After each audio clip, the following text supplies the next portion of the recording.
हिंदू धर्म के शास्त्रों में ऐसी ऐसी रहस्यमयी और विनाशकारी अस्त्र शस्त्रों का वर्णन है जिन्हें सुनकर आज के आधुनिक हथियार भी फीके पड़ जाएं।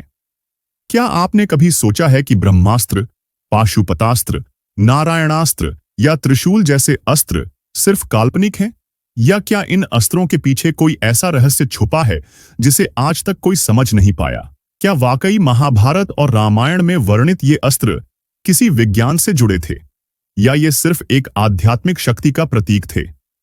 आइए, आज हम आपको लेकर चलते हैं एक ऐसी यात्रा पर जहां हम जानेंगे हिंदू धर्म के 10 सबसे शक्तिशाली अस्त्रों के रहस्य, उनके वास्तविक प्रभाव और उनके पीछे छुपे आध्यात्मिक और वैज्ञानिक संकेतों को।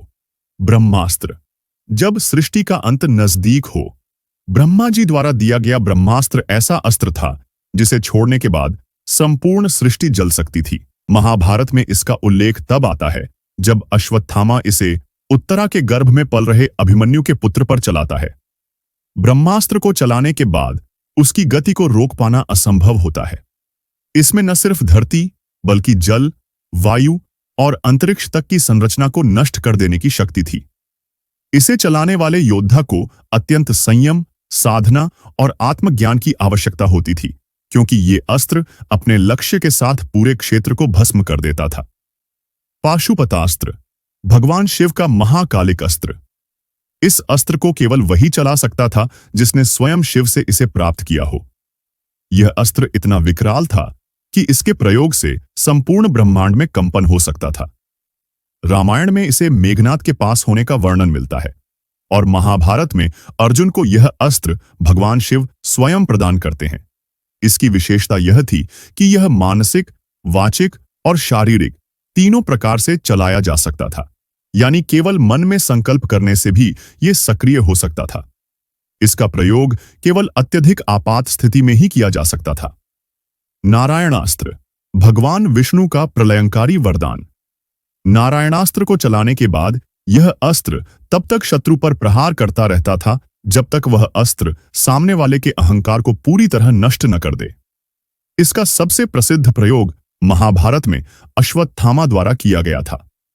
इसे केवल नम्रता और आत्मसमर्पण से ही शांत किया जा सकता था।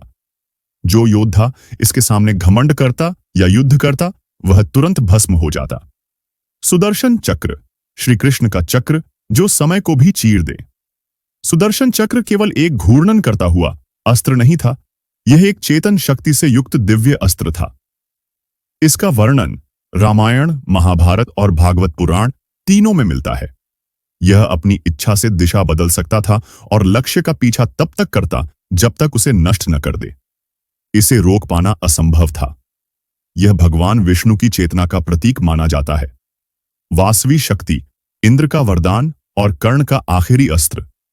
यह अस्त्र केवल एक बार ही चलाया जा सकता था, लेकिन इसका प्रभाव इतना प्रचंड होता था कि किसी भी योद्धा को एक ही प्रहार में समाप्त कर सकता था।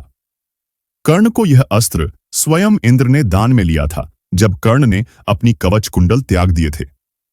इसका प्रयोग कर्ण ने घटोत्कच को मारने में किया, लेकिन कई मान्यताओं के अनुसार अगर यही अस्त्र वह अर्जुन पर चलाता तो कुरुक्षेत्र का परिणाम बदल सकता था। ब्रह्मशिरा। ब्रह्मास्त्र का पराकाष्ठा। इस अस्त्र को ब्रह्मास्त्र का उन्नत रूप माना जाता है। इसका प्रयोग केवल अत्यंत आवश्यक परिस्थितियों में किया जाता था, क्योंकि यह 4 दिशाओं में विनाश फैलाने की शक्ति रखता था। महाभारत में अश्वत्थामा और अर्जुन दोनों ने इसे एक दूसरे पर चलाया था, लेकिन बाद में श्री कृष्ण के कहने पर अर्जुन ने इसे वापस ले लिया, जबकि अश्वत्थामा ने नहीं। इसके कारण उसे शाप मिला और वो अमर होकर धरती पर भटकता रहा। त्रिशूल। शिव का अस्त्र जो चेतना को भेद दे। त्रिशूल केवल एक अस्त्र नहीं था, यह त्रेता, द्वापर और कलयुग तीनों युगों के संतुलन का प्रतीक भी था। इसके 3 शूल सत्व, रजस और तमस तीनों गुणों का प्रतिनिधित्व करते हैं।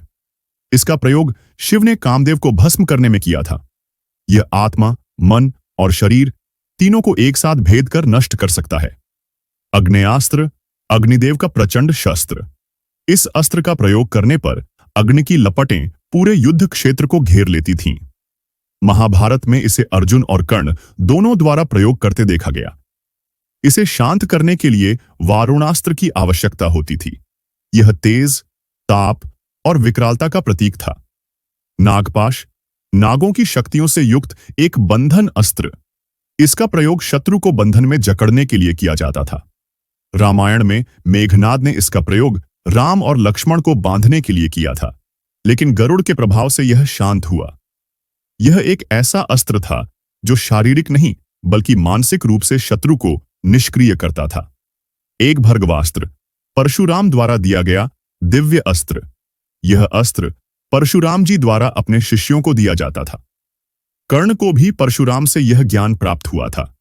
इसकी शक्ति इतनी अधिक थी कि यह किसी भी अस्त्र का प्रतिकार कर सकता था।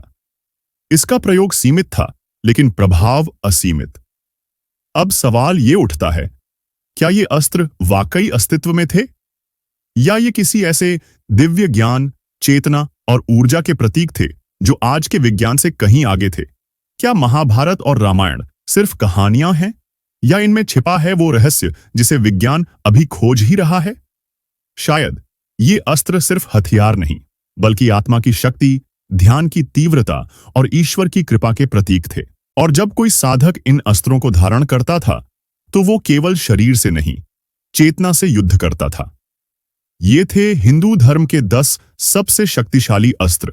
हर एक अपने आप में एक ब्रह्मांड, एक रहस्य और एक चेतना की ऊर्जावान चिंगारी।